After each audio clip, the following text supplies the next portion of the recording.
Aujourd'hui, on vous emmène avec nous dans l'Atlantique Nord.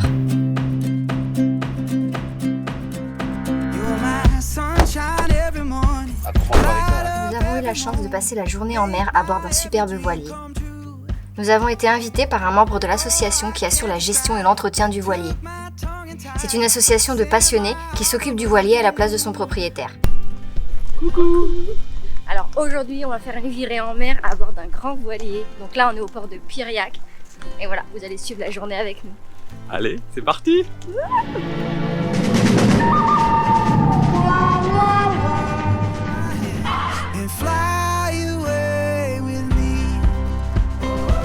Nous y voilà, prêts à lever l'ancre à bord de ce magnifique voilier d'architecte produit en 2 exemplaires seulement. Nous retrouvons Yves, un ami de la famille qui nous offre l'opportunité de participer à leur virée du jour.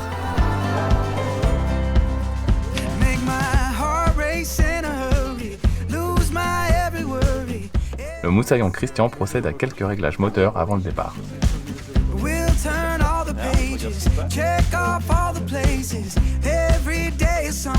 Mais avant ça, on charge les vivres, on prend des forces. Et surtout, pour notre sécurité, on enfile nos gilets de sauvetage.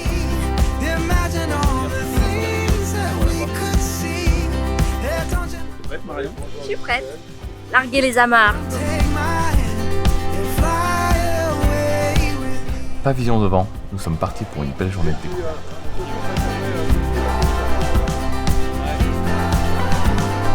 Nous, si tu veux, on est un groupe de 14, 13, 14, ouais. On souhaite pas être plus, hein. Et qui sont membres de l'association qui gère. Et on paye une cotisation, bien sûr. Puis en plus, on se partage les frais quand il y en a. Alors la drisse de grand voile, c'est la noire, là. D'accord. Ça va permettre de tirer la voile jusqu'en haut. Voilà. D'accord. Là, Clément est mis à contribution. Il doit tirer de toutes ses forces sur le fil. La corde. La ficelle? Non, le boot! Ah!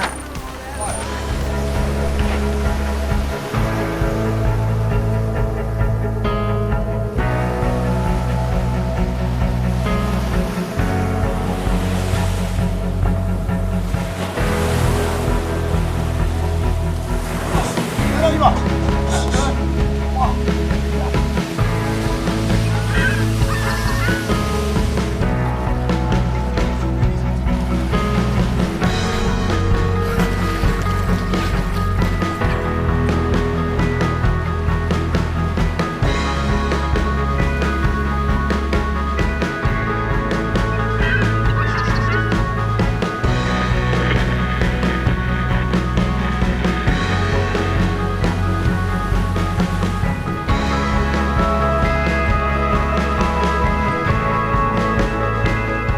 Et montre qu'on est seul sur le bateau. Hein. Les autres ils sont partis se coucher. Hein, c'est bon. Regarde que les autres ils sont partis se coucher, tu fais tout. On est en train de se rendre sur une île qui est tout là-bas, tout à l'horizon. Et là on la verra pas du tout, je pense. Elle est tout là-bas. Voilà, il me dit sa vitesse, il me dit son cap, et il me dit ce que c'est. Voile. Alors ils disent qu'on a renseigné. Donc ça me permet, si tu veux, de nuit par exemple, ou par mauvaise visibilité, bon voilà, les grands navires, de les identifier. Ça a été pour nous l'occasion d'apprendre et de comprendre quelques points sur la navigation.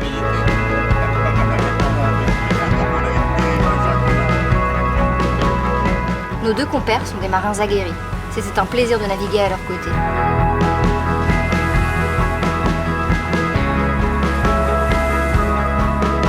Nous avons eu l'occasion de tenir la barre et ça n'est pas aussi évident que ça en a l'air.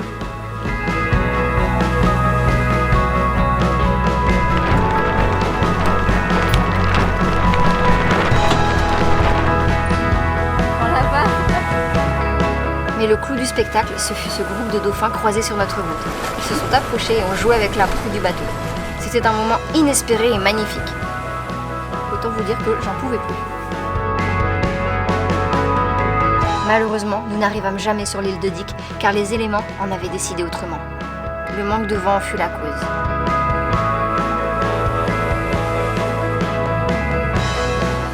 je prends le temps de vous filmer les toilettes plutôt atypiques et minuscules.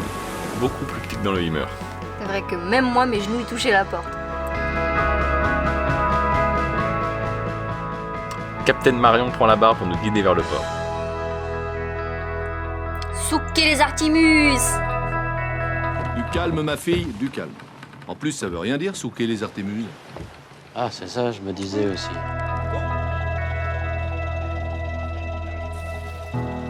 Au final, nous sommes partis une dizaine d'heures avec un vent plutôt faible au retour, ce qui nous a obligés à allumer le moteur.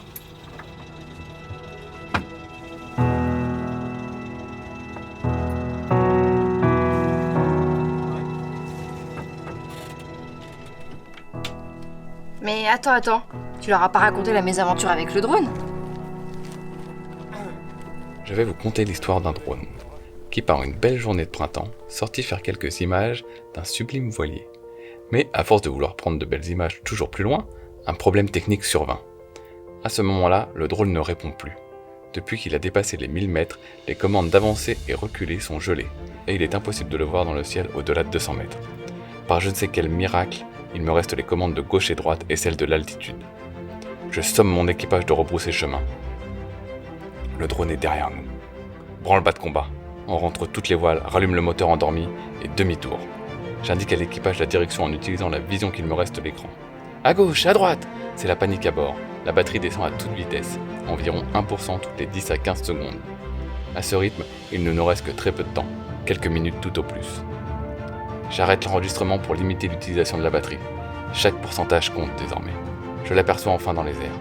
Il n'est plus qu'un point à l'horizon. Avec les commandes qu'il me reste, je le place face au bateau. J'ajuste en permanence sa position. Le cap n'est pas parfait. Le temps semble s'arrêter, tels les battements d'ailes d'un papillon. La batterie diminue inexorablement. Nous y sommes presque, plus que quelques mètres. Continuant d'ajuster sa position à hauteur de mes épaules, je n'ai pas d'autre choix que de l'attraper en vol, malgré les risques de blessures mortelles. La moindre erreur le ferait sombrer dans les profondeurs ténébreuses de cette mer d'huile. Je ne réfléchis plus. L'instinct prend le dessus. Tel un guépard attrapant sa proie, d'un grand clap de mes mains, je l'attrape. Les hélices tournoyantes acérées comme des couteaux d'une tinette pour enfants m'égratignent les mains. Des hurlements de joie envahissent la régate. Tous scandent mon nom. Clément, capitaine.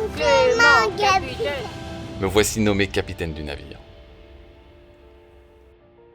Donc voilà, en vrai j'ai vraiment eu peur et c'était moins juste de le perdre à tout jamais. Je pense pas que je le ressortirai au-dessus de la mer de sitôt.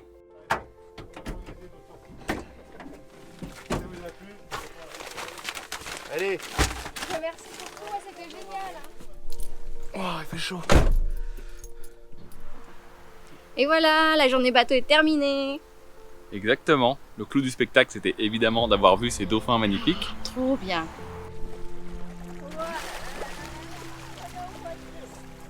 C'était une journée très agréable. Donc Je vous voilà, invite tous à faire une journée voile. on va se laisser là et on va se dire à la semaine prochaine. Ciao.